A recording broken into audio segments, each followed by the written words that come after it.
పాలమూరు రంగారెడ్డి ఎత్తిపోతల ప్రాజెక్టుపై మాజీ మంత్రి హరీష్ రావు వివరణ ఇచ్చారు. కాళేశ్వరం ప్రాజెక్టుకు 968 టీఎంసీల నికర జలాలున్నాయని, అందువల్లే అవసరమైన అన్ని అనుమతులు త్వరగా వచ్చి ప్రాజెక్టు వేగంగా పూర్తయిందన్నారు. నీటి కేటాయింపులు లేకపోతే ఈసీ, సీడబ్ల్యూసీ వంటి కీలక అనుమతులు రావని స్పష్టం చేశారు. పాలమూరు రంగారెడ్డి ప్రాజెక్టుకు నీటి కేటాయింపులు లేకపోవడమే ప్రధాన అడ్డంకిగా మారిందన్నారు.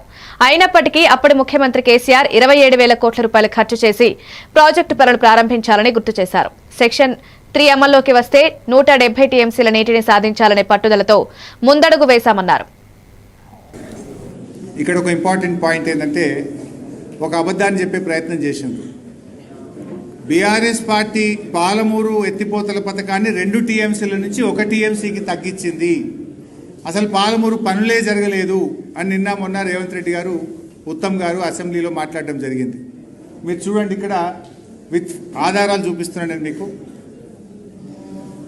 ప్యాకేజ్ 2 నార్లాపూల్ రిజర్వాయర్ 99% అయింది. ప్యాకేజ్ 6 ఏదుల రిజర్వాయర్ 99% అయింది. వట్టెం రిజర్వాయర్ ప్యాకేజ్ 9, 10, 11 99% పూర్తయింది. దెన్ కర్వెన రిజర్వాయర్ 96% పూర్తయింది. దెన్ ఉద్దండాపూర్ రిజర్వాయర్ దాదాపు 64% పూర్తయింది. Next coming to the important point, ఇదే ఇక్కడ నేను చెప్పాలనుకున్నది. సరే, ప్యాకేజ్ 3 92% అయింది. ప్యాకేజ్ 12 99% అయింది.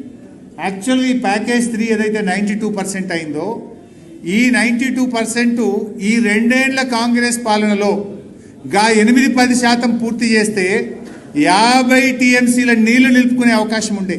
50 టీఎంసీ ఆఫ్ కృష్ణా వాటర్. అంటే ఎందుకు మీరు చూడండి, నార్లాపూర్ ఫస్ట్ది 6.40 99% అయింది. చూడండి, ట్విన్ టనల్, ఒక్కొక్క టనల్ 1 టీఎంసీ నీళ్లు తెస్తుంది. దాని capacity each tunnel 1 TMC. Tunnel చూడండి, package 4 twin tunnel, left and right tunnels completed, అంటే 2 టీఎంసీకి టనల్ పూర్తయింది. Package 7 twin tunnel, left and right tunnel completed. మరి 1 టీఎంసీకి తగ్గించింది నిజమైతే 1 టనలే చేయాలి కదా. మరి left tunnel 1 TMC, right tunnel 1 TMC. అంటే బీఆర్ఎస్ హయాంలో 2 టనల్లు 2 టీఎంసీల కోసం తవ్వబడ్డాయి, 2 టీఎంసీల కోసం కాలువలు తవ్వబడ్డాయి, 2 టీఎంసీల కోసం ప్రాజెక్టు నిర్మించబడ్డది అనడానికి పక్కా ఆధారాలతో సహా నేను ఈరోజు మీ ముందు పెడతా ఉన్నాను.